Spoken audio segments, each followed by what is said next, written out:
Bismillahirrahmanirrahim. Qala al-musannifu rahimahullah ta'ala wa nafa'ana bi'ulumihi fid darin amin. I'lam ayyuhal insanu anna nafsal amaratu bis-su'i hiya a'dalaka min iblisa wa innama yataqawwa 'alaika syaitanu bihawan nafsi wa syahwatiha.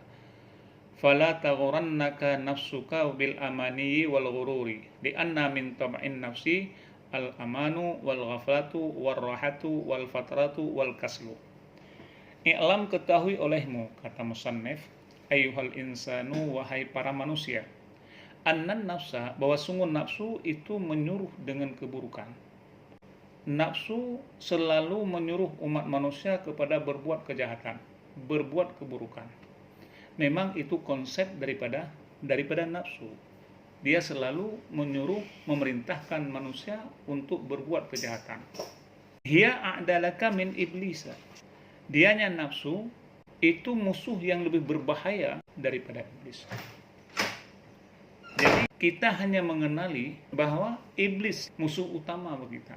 Ternyata ada lagi musuh yang paling berbahaya daripada iblis, yaitu nafsu.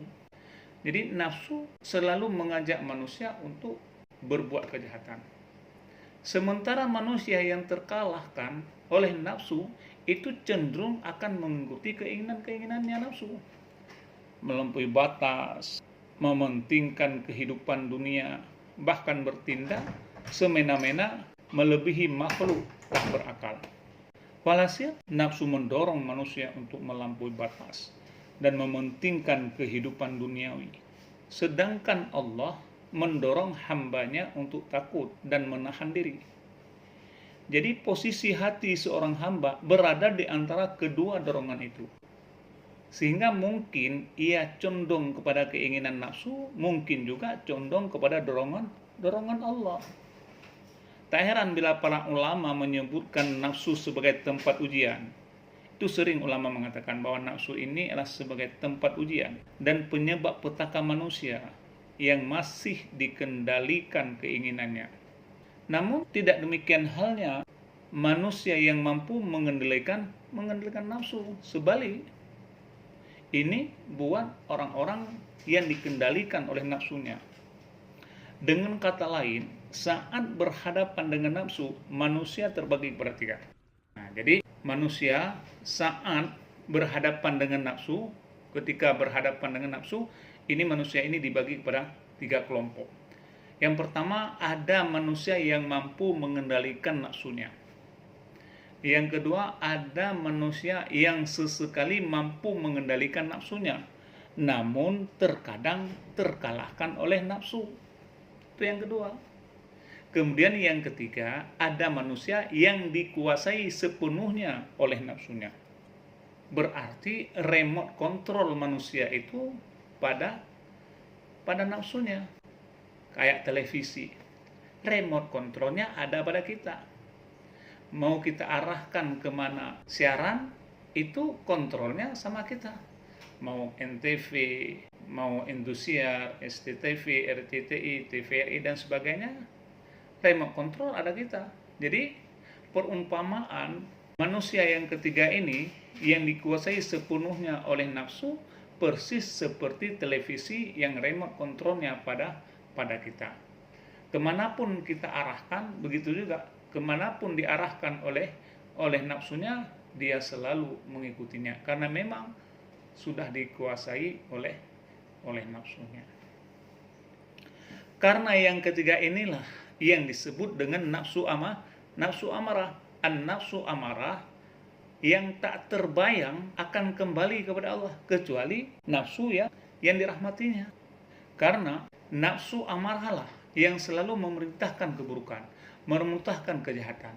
Nafsu yang menghimpun kuatnya rasa marah, selalu diikuti sifat-sifat yang tercela, jauh daripada Allah, dan termasuk bala tentera atau langkah setan yang mengarahkan manusia kepada penyesalan dan kebinasaan. Itu nafsu amarah. Karenanya nafsu ini wajib diperangi, ditentang keinginan-keinginannya dan dikendalikannya. Namun tidak dapat seseorang keluar daripada keburukan nafsu dan langkah setan kecuali berkat karunia dan pertolongan Allah. Karena nafsu amarah ini pengikut setan. Nah, itu yang perlu kita ketahui. Sehingga Allah sangat banyak menyebutkan tentang hal ihwal seseorang yang mengikuti nafsu. Cukup banyak Allah Ta'ala menyebutkan dalam ayat-ayat tentang manusia-manusia yang mengikuti nafsu-nafsunya. Maka kita mohon kepada Allah agar terhindar daripada keburukan nafsu dan tipu daya setan. Sementara setan adalah musuh yang nyata bagi manusia dan pengajar jadi penghuni neraka. Maka jangan pernah mengikuti bisikannya dan jangan pula kita menjadi golongan atau pengikutnya. Sungguh setan itu adalah musuh bagimu, kata Allah. Maka anggaplah ia musuh, karena sesungguhnya setan-setan itu hanya mengajak golongannya supaya mereka menjadi penghuni neraka yang menyala-nyala. Namun meski dicap sebagai pendorong keburukan, nafsu amarah memiliki manfaat, yakni sebagai lahan jihad, lahan ujian diri, sekaligus lawan bertarung, sebagaimana dimaksud jihad akbar dalam hadis Rasulullah SAW. Jadi ada hikmahnya juga Allah memberikan nafsu amarah kepada kita. Artinya dengan keberadaan nafsu amarah di dalam jiwa kita, maka menjadi lahan jihad bagi kita, lahan uji diri untuk kita, sekaligus lawan tarung buat kita untuk memperoleh kemenangan. Betul juga, seandainya tidak ada nafsu amarah, aman-aman kita, nggak ada jihad, nggak ada perlawanan. Itulah yang dimaksud Rasulullah SAW, yaitu dengan jihad akbar dalam hadis, yaitu wajib memerangi hawa nafsu. Maka orang-orang yang hendak menempuh jalan Allah hendaknya menyadari akan buruknya nafsu amarah yang pada dirinya dan mampu memerangi keinginan buruknya. Sebab hanya dengan mengetahui tabiat dan memerangi keburukannya, seorang salik akan mampu melepaskan daripada keburukan itu. Selanjutnya, wa innama yataqawwa 'alaika syaitan bihawan nafsi wa syahwatiha. Dan hanya saja kuat atas engkau oleh syaitan dengan hawa nafsu dan syahwatnya nafsu. Syaitan mampu mengalahkan kita, mengalahkan kamu hanya melalui bujukan hawa nafsu dan syahwatnya. Bihawan nafsi wa syahwati. Jadi sangat kuat syaitan. Jadi kekuatan syaitan atas kita ini untuk membujuk dan merayu kita dengan kekuatan nafsu dan syahwatnya. Itu senjata ampuh setan. Fala taghurannaka nafsuka bil amani wal ghururi.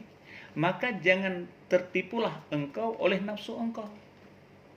Makanya jangan sampai nafsumu menipumu bil amani, dengan angan-angan, dengan merasa aman, wal ghurur, dan dengan ghurur, tipu daya. Kita sudah merasa diri dengan aman, merasa aman, bahwa engkau tenang-tenang saja, pasti engkau masuk surga.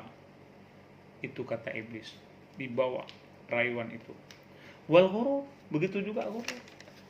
Ghurur itu tipu daya. Jadi makna ghurur secara etimologi itu bisa diartikan segala sesuatu yang menipu dan membujuk manusia, baik berupa harta, kedudukan, syahwat, dorongan nafsu, dan lain.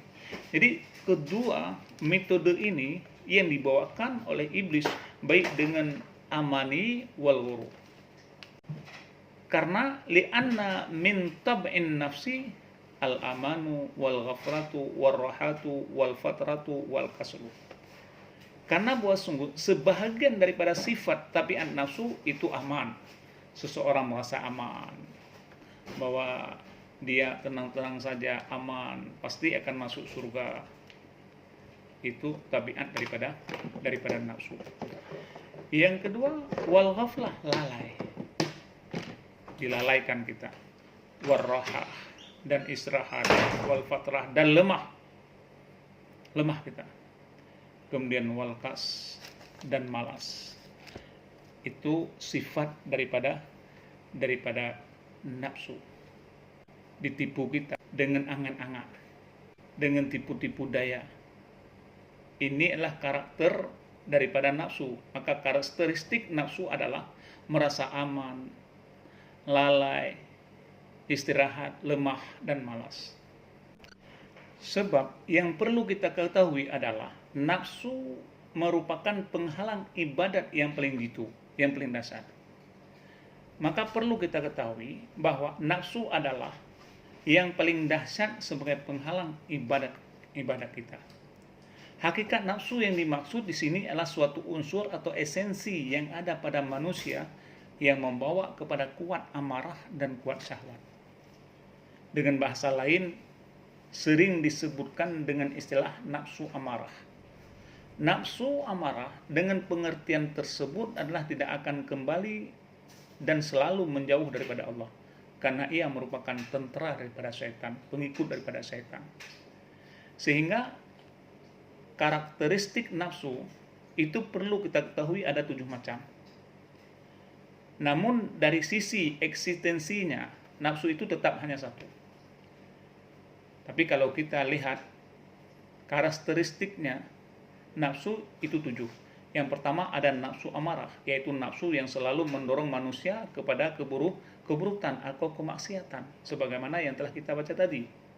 Yang kedua nafsu lawamah, yaitu nafsu yang sudah menjalankan perintah Allah dan menjauhi larangannya, namun masih banyak terpeleset dalam perbuatan maksiat sehingga membuatnya selalu menyesal diri. Itu nafsu lawamah. Seterusnya yang ketiga nafsu mulhamah, yaitu nafsu yang sudah mengenali kotoran-kotoran yang halus seperti ria, ujub, sombong, dengki, cinta dunia, dan lain-lainnya daripada penyakit-penyakit batin. Tapi ia belum bisa melepaskan diri daripada kotoran-kotoran halus itu. Belum bisa. Dia sudah mengenal kotoran-kotoran itu, sudah mengenal sifat ria, sifat ujub, dengki, sombong, dan sebenarnya. Tapi dia belum mampu untuk melepaskan diri daripada penyakit-penyakit itu. Yang keempat, nafsu mutmainnah, yaitu nafsu yang sudah bersih dari kotoran-kotoran halus dan telah berganti sifat tercelanya menjadi sifat terpuji. Sudah berakhlak dengan akhlak Allah yang jamaliyah, berupa kasih sayang, lemah lembut, kemuliaan, dan lain-lain. Itu nafsu mutmainnah, nafsu yang sudah bersih daripada kotoran-kotoran halus. Inilah nafsu yang sangat dicintai oleh Allah. Di sini awal mula seseorang sampai kepada Allah, tetapi ia masih belum bersih dari kotoran-kotoran yang halus, sekalipun seperti syirik kafir dan cinta menjadi pemimpin.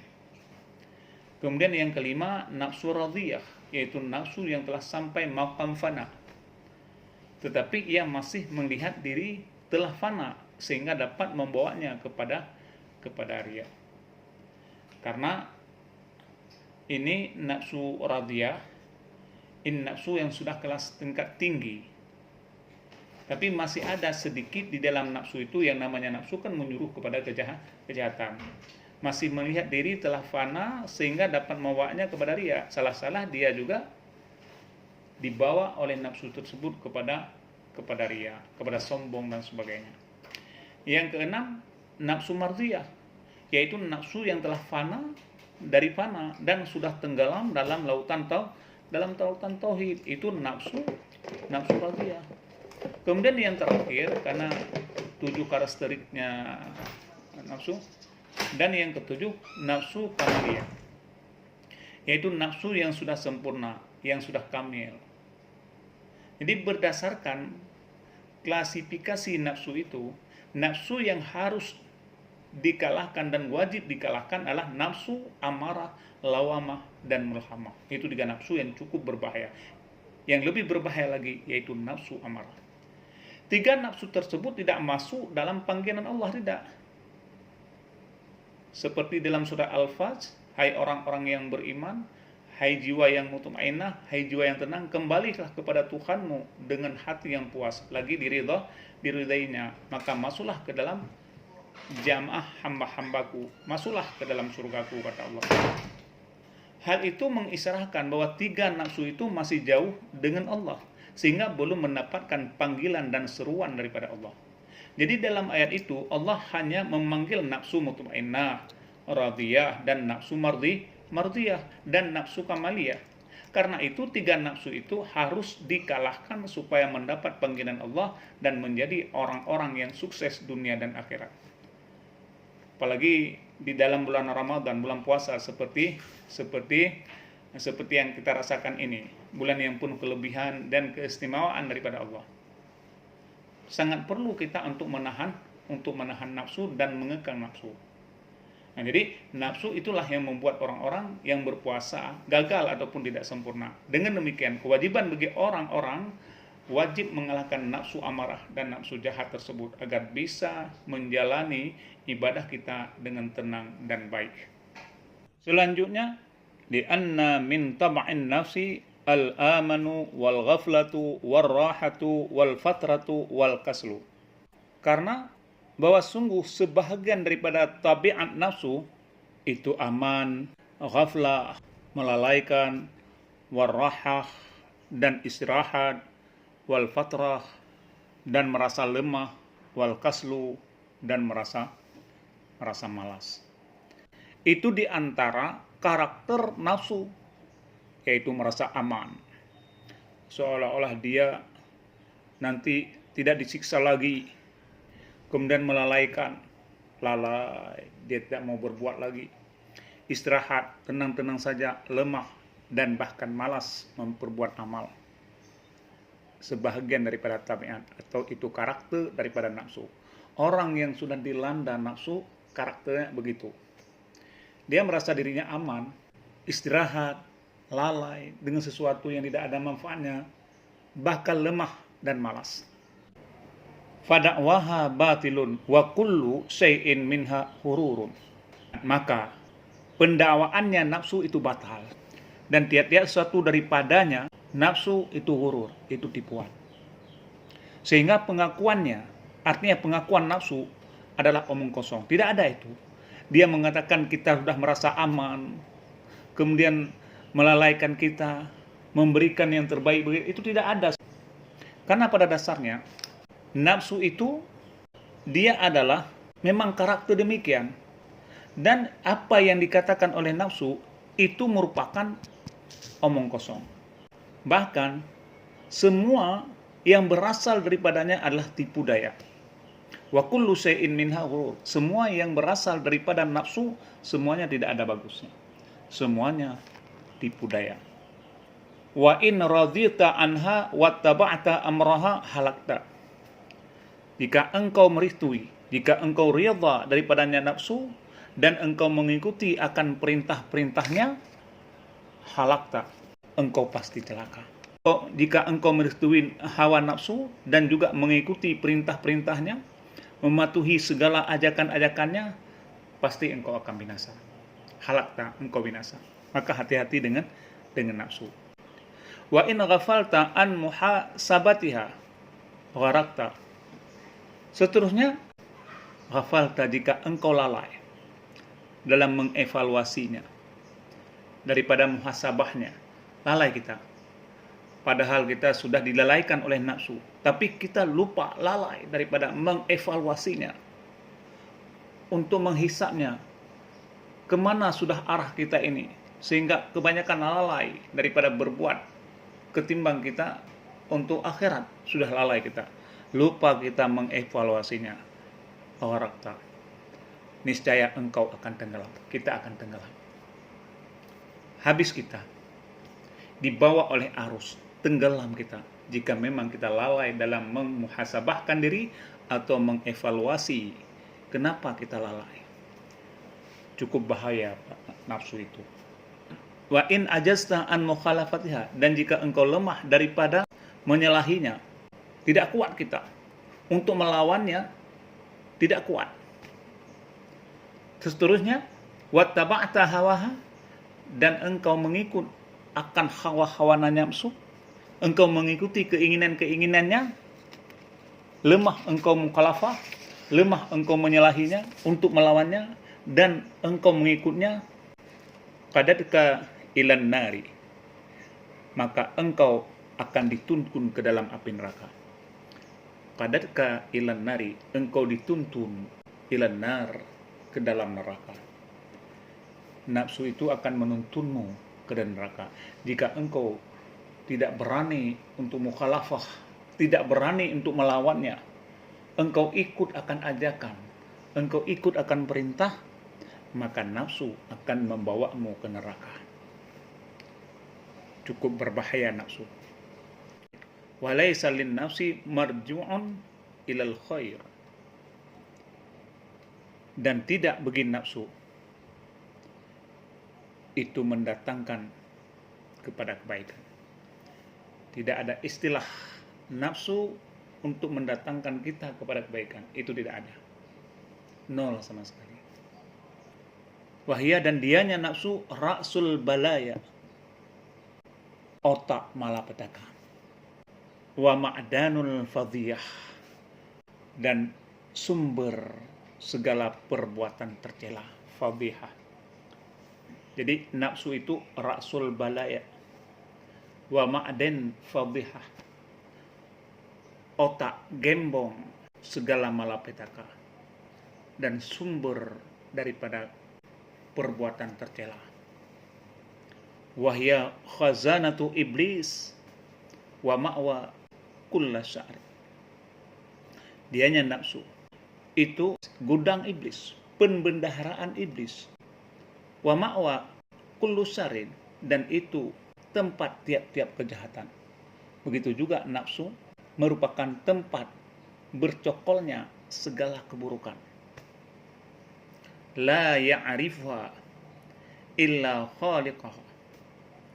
Fattakullah innallaha khabirun bima ta'maluna, yakni minal khairi wasyarri. Tiada yang mengetahuinya. La ya'rifuha illa khaliqaha. Tiada yang mengetahui ia akannya nafsu kecuali khaliqaha, kecuali yang menciptanya nafsu. Kita tidak tahu bagaimana permainan nafsu. Kita tidak tahu bagaimana sifat nafsu akan membawa kita. Tidak tahu kita. Dan bagaimana kita mengenali nafsu pada hakikatnya, kita tidak mengetahui. Hanya yang lebih mengetahui tentang nafsu yaitu sang penciptanya, Allah Subhanahu wa taala. Wattaqullah, dan takut olehmu akan Allah.